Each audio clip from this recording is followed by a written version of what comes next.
My Destined 1, Tensura x Arifureta by Void Kane. Ch 52. The battle for Howard. It was today that the battle for the capital of the Haihiri kingdom would take place. The battle in which gods and demons would fight. The battle to protect Howard City and everyone living in it. Looking at the mountain and waiting for his enemy to appear. That was what Akame was doing at the moment. She stared at the bright light on the mountain, but her mind was immersed in thought and her gaze did not focus well. Akame-san, is everything okay? Chloe asked worriedly. Yes, everything is fine. Of course she was going to ask that, Akame thought. Akame had only spent a few days with Rimuru and the group, but in this short time she learned a lot about them. Akame was not much of a talker, so she often paid attention to others. So she was able to understand the personalities of the group members in a short time. Yu was cold, but with Hajime and the other members of the group she was kind. She didn't care about things like justice and put Hajime above all else. Tia looked like a mere pervert on the outside, but she was actually wise and sensible. She seemed to care about people, but she also put Hajime's will first. Sakura was cold on the outside, except with Rimuru and Chloe. However, she cared about the other members of the group as well, even if she didn't show it. She had a great sense of justice, but Rimuru came first. Kaori was kind and gentle with everyone. She quarreled with Yu, but it was not a bad relationship. Even though Kaori cared more for Hajime, she would still be reluctant to do things she didn't think were right. Shia was one of the kindest and gentlest people Akame had ever seen, but she was also a bit naive. Which was normal given her age. She also followed Hajime. Chloe was kind, fair, loving, and cared about others. She lived up to her title of hero, yet she was not naive and had 2,000 years of experience. Her love for Rimuru was really strong and she always trusted him with decisions. Hajime was rude to anyone, and to his enemies he was cold and ruthless. He had no sense of justice, but he had his values. The way he saw the world was a bit radical, but Akame didn't feel entitled to judge him, because she herself was once like that. Maybe one day she would talk to him about it, but for now Hajime hated her. Seal was strange. Akame was surprised to learn that she was an ability that developed personality, but she thought that explained a lot. All that mattered to her was Rimuru's happiness, nothing else. It was total devotion. And the person who intrigued Akame the most? Rimuru. Rimuru was the one Akame talked to the most, as he was training her to use her Goddess of Wrought Akli's ability, and the two of them had many opportunities to talk. Akame saw Rimuru's gentle personality, but also realized that he had no mercy on his enemies. If Chloe had not noticed Akame's hesitation in attacking Hajime, Rimuru would have killed her without hesitation. Upon hearing this, Akame wanted to know more about Rimuru. Rimuru told her several stories about himself and Akame was impressed. He was someone who was kind, but who did not hesitate to kill. He put the welfare of Chloe, Sakura and Seal above others, but that didn't mean he didn't care about them, quite the opposite. Rimuru held a power that could only be considered absolute, but he had no great ambitions. When Akame asked him his goals, he said, "I want to find someone. After that I want to protect my country and stay with Chloe, Sakura and Seal-san. However, my country doesn't need me at the moment, so I just want to live with them." He really is someone unusual. That was Akame's sincere thought. Someone who has decimated armies and overthrown governments, to have such a simple goal and be able to smile so sincerely. It reminded her very much of her former companions, several of whom were always smiling. Akame felt a tightness in her chest as she remembered Rimuru's smile. He is like. No, I don't think so. Akame couldn't help but compare Rimuru to a certain person from his past. However, the memory of this person was sacred to Akame and should not be touched. Akame just looked at the light again and waited again. Filled circle, filled circle, filled circle. I think they've arrived. Hajime commented as he saw the light grow stronger. Chloe pulled out her thin sword. Hajime pulled out his pistols and Akame pulled out her katana. The light shone stronger and a small portal appeared. From this portal god apostles began to come out as if they were cockroaches. The group's eyes widened as they saw the large number of enemies, but none of them cowered. Chloe used magical perception to get a look at the enemy army. About 10,000 apostles and that guy. Maybe a general? Chloe couldn't guess his true identity, but this man was much stronger than the apostles. He had golden armor covering his entire body, a giant axe in his hands, and metal wings. The man was staring at the three of them, but his expression was not visible because of his helmet. Chloe was about to say that she would face the man, but then her magical perception detected two more people. One of them was a pointy-eared goblin fully covered by golden armor. He had a silver dagger in his hand. The other was a 20-foot-tall man without any armor. His clothes resembled a karate kimono. He was bald and had tanned skin. Chloe had a power measuring device that Rimuru gave her. This device could only measure the amount of magic a person had, not their actual strength. For example, Hakuro today has a magic amount of 100,000, but can fight people much stronger. Chloe used the device on the three people in the army. The apostles had an existence power EP of 20,000, this classified them as A-. They were comparable to superior demons from Rimuru's world. It was not a threat, but here they were in great numbers. The man in armor had 2 million EP. That was considered an S rank. His magic amount equaled that of an awakened demon lord like Gabel or Geld. The goblin in armor had 1.500.000 EP, a high value, but not S, he was special A. It was the giant that scared Chloe. 5.300.000 EP. That was an SS class. 5 million EP would be comparable to some of Rimuru's strongest subordinates like Testarossa and Ultima. Diablo, Zijin Benimaru were also SS class, but their strength was on another level. Chloe quickly shared the information with Akame and Hajime. "I'm going to take on that big guy," Akame said as she listened. "Hey Akame-san, are you sure you can do this?" Chloe was worried as Akame's EP was 4 million, only, but Akame confidently agreed. Chloe decided to trust her. "Okay, one of us needs to hold the army and the other needs to fight those two," Chloe said, directing herself towards Hajime. "I think you should take care of the army, while Hajime-kun, hold those two. Even if you don't beat them, you just need to buy time until I arrive." "I think that's a good idea." Hajime agreed easily. Normally it would be better for him to take on the army, since Hajime still didn't have full control over his new power and he could also use the spirit-possessed Golans to help. However, Hajime had handed over all the Golans to Yu, to help with comfort against the demon race army. "Okay, go." Everyone went to face their respective enemies. Filled circle. Yu, Shia and Sakura were in charge of facing the demon army. First they took Lily and Kaori to the royal palace so they could warn the students, and then they headed toward the army. 100,000 demons were here. None of them spotted a general or anything. Yu wanted to find Freed and beat him up for trying to kill Hajime, but that could wait. First they had to find the generals and decide what to do about the other 900,000 who were not yet here. They were not sure that they could defeat almost 1 million opponents. In fact, they were not at all confident of doing so. After they discovered a plan, Yu was the first to move. She commanded all the legions of Golans that Hajime gave her to fight the army. Here they had Golans of fire, water, lightning, earth, wind, light and dark. If you counted them all there would be 140 Golans. They would be quite useful. The demons and the magical beasts were frightened to be attacked by metal creatures with elemental powers. Shia was the next to move. She needed to find the magic space movement circles and destroy them, so she would not help in the battle. Sakura opened her large butterfly wings and flew over the army. They had some demons mounted on wyverns that tried to attack her, but they were killed. Sakura looked at the army below and uttered, "Flowers of despair." Immediately countless pink flowers began to fall over the battlefield. These flowers were falling slowly and confused all the soldiers. This was not a battlefield thing. All the barriers had already been destroyed, so the soldiers kept moving forward and ignored the flowers. Oh, what a mistake. Sakura snapped her fingers. Kaboom! All the flowers generated huge explosions of colored fire. The screams were audible on the battlefield and with that alone 5,000 demons died.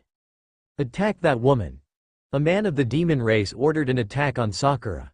This man was Mikahil, husband of the woman Hajime killed in Orcus and one of the demon lords of this world. Here with him were also 5 other demon lords. Several members of the army stood at the woman with butterfly wings hovering up there. However, it was a mistake for Mikhail to shout an order like this, because... So you are the leader? I found you. Mikhail, who was mounted on a wyvern, had almost no time to react. Several wind blades were thrown and hit him, causing him to be wounded. Who? He looked at his attacker. A beautiful girl with blonde hair and scarlet eyes. Her skin was pale and her gaze was deadly. I am your executioner. Yu replied and raised her hand. Blue dragon, she declared, and cast her spell that fused fire and gravity. A ball of blue fire appeared in front of her. The fire took the form of a dragon-headed snake and headed towards the demon lords who were mounted on their wyverns. Dodge it, stay away from that, Mikhail ordered, but there was no way to follow his orders. Both they and the wyverns were being pulled into the dragon's mouth. Ah! Help! Help me! Ah! Everyone died. The dragon didn't stop and killed 5,000 more soldiers. Sakura was preparing a new spell. She was on the ground while preparing it, and it would take a while to get ready, but it would be worth it. Haha! There's a woman who dared to attack us. 3 men appeared in front of her. They appeared to be demon lords. But they were no threat to Sakura, so she just continued her spell and stared at them. Tisk, are you going to ignore us? Maybe your death won't be quick. Jahihi, we'll guarantee a very painful death. That filthy monster, let's kill it soon. Sakura hadn't said anything yet, but a smile had formed on her lips. If anyone who knew Sakura were here, they would feel sorry for these men. Sakura finally opened her mouth to speak. You guys are army commanders, right? Of course we are, you idiot. We're the great demon lords. Why? Were you scared? Wahaha. To the arrogant men, Sakura just smiled and said, shouldn't you guys take better care of your army then? Huh. The 3 looked at the battlefield with confused looks. Everything seemed normal, but then a large plant began to grow next to the army. The plant was about 40 meters tall and drew stares from every soldier there. The plant grew bigger, its handle was green and its main part was red and rounded. This part had some small white petals on the... Wait for it. They were not petals, they were teeth. It was a giant carnivorous plant. A toxic gas was coming out of its mouth. The carnivorous plant opened its mouth and showed its big teeth. Roar! Each soldier froze at the sight of the plant's roar. That was the magic that Sakura called Devourer. The plant roared once again and ran to attack the army. Woo-ah! Run! Ah! Stay away! Someone me! Ah! The carnivorous plant stretched its handle at will and there was no escaping it. It would pass by and devour rows of soldiers and magical beasts. The plant also left a toxic gas where it passed. This gas, if breathed in, would paralyze the lungs and kill instantly. You should be more careful with your enemies. Not one of you is going to get out of here alive to put my advice into practice. The demon lords were visibly trembling. Sakura pulled out her pink katana and stepped forward. Sok, don't come near me. Stay away, stay right there, if not I uwak. The second to speak had his head cut off in the blink of an eye. The other 2 were horrified to see this and fell to the ground. Sakura was too fast for them to keep up. Please spare me. One of them knelt down and begged for mercy. Sakura approached and said, you're the one who said I would die a painful death, right? Aye. Lucky for you I'm not as rotten as you are. The man was relieved as he thought he would be spared. Then die quickly. Sakura cut the kneeling man in half. The other tried to run, only to have his throat slit by her. Filled circle, Shia searched for quite a while, but she finally found the magical circle of space movement. Half a kilometer away from the battlefield. There were several people of the demon race there protecting a magic circle. It was here. Hi guys, Deizu. She greeted as she arrived. Who are you? A man in yellow armor stood dumbfounded. Stand aside, filthy creature. A woman in red armor pointed a spear. Look, I've come to destroy the... Shut up. God-forsaken creatures like you have no right to talk to us. Another man spoke up. By now all 20 soldiers of the demon race had surrounded Shia. Shia sighed. She wanted to offer surrender, but they wouldn't listen. She decided to try to speak one more time. However, if they didn't listen, she would go up. Shia couldn't risk the rest of the army coming. I'm just talking, surrender or stand still and die. The woman in red tried to push her away with her spear, but Shia easily deflected. If that's the way you want it. Shia pulled Doryukin away. What the man couldn't finish speaking as he was crushed by Shia's sledgehammer. The others were visibly startled by this. Dea. Shia spun Doryukin horizontally and killed 5 of them. The others realized that Shia was responsible and pulled out their weapons. Ya. 3 more died. Die. One of them tried to attack Shia from behind, but was kicked several meters away. He couldn't take the impact and died. Get away from me. The man in yellow tried to dodge, but Shia smashed his head. Die in the name of God. A man in black armor tried to kill her with a halberd, but Shia just turned his hammer one more time. Shia easily killed the others, and when only one man was left, he was terrified. Mo monster. He, thanks for the compliment, Daezu. Shia crushed her head. She was happy to be called a monster as it indicated that she was closer to the other members of the group who were called that. Shia destroyed the space movement magic circle and returned to the battlefield. Yu received word from Shia that the magic circle had been destroyed. She saw the giant plant engulfing the army and smiled. Sakura seems to be enjoying herself. Well, let's hurry things along. Yu raised her hand and summoned her new magic, the most powerful destruction magic she could make.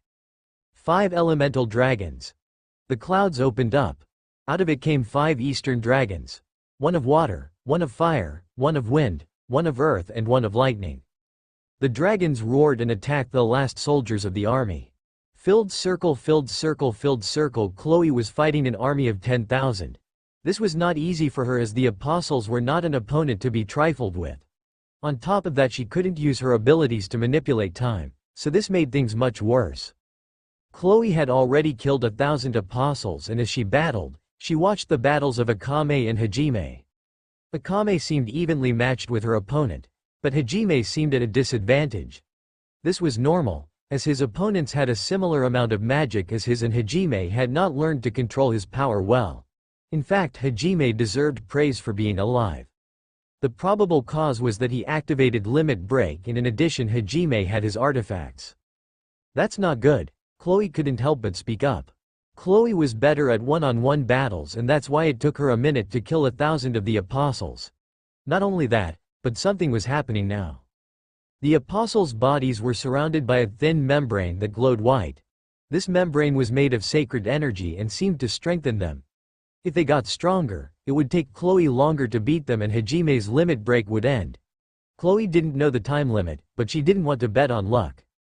Chloe used her detection skills to figure out who this strengthening spell was coming from. She was surprised to find that it was coming from the headquarters of the church on God's mountain. It was too far for her to go. If she simply went there, the apostles would take the opportunity and attack Hajime and Akame. So Chloe decided to ask Tio for help. Filled circle, filled circle, filled circle? Oh? Tio-san? Is everything okay? Aiko was flying on Tio's back and asked when she suddenly stopped. Gushin-sama and the girls are in trouble. From the looks of it, the church members are strengthening the heavenly army. What? But that's... Aiko was going to ask why, but she knew. The members really thought it was God who sent the army and would gladly help them. So after I put Gushin-sama's sensei in a safe place, I will go there and destroy them. Wait, Tio-san. It will take time for you to come down and come back here, right?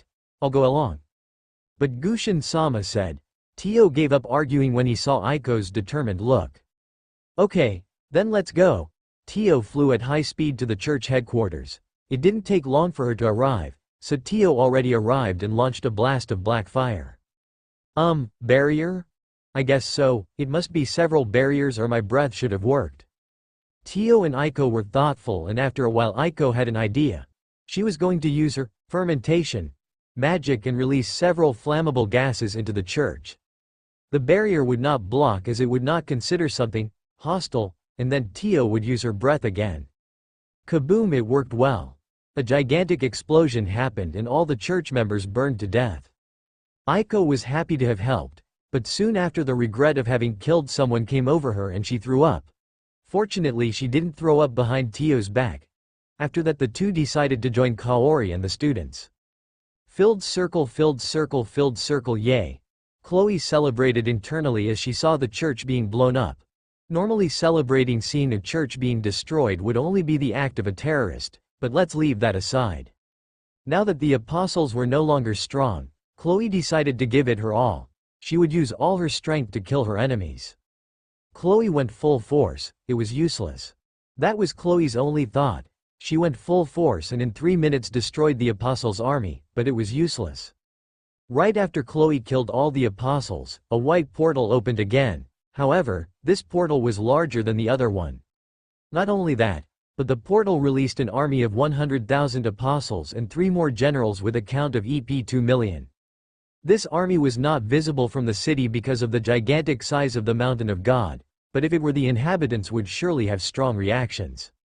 This army was very powerful. Chloe could defeat them all, but that would take time and by then Hajime would be dead.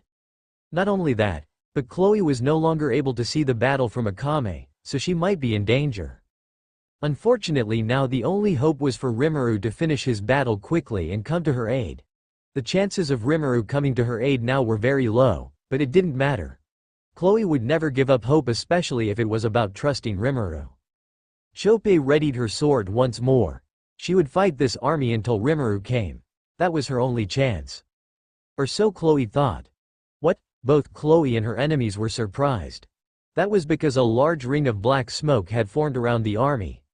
This dense smoke that you couldn't see anything inside confused everyone. A smoke that gave off a bad feeling, a bad omen. Jihihihihihi. Hoo. Evil laughter began to come out of the smoke. These laughter would make anyone sound cold, but it wasn't just the laughter.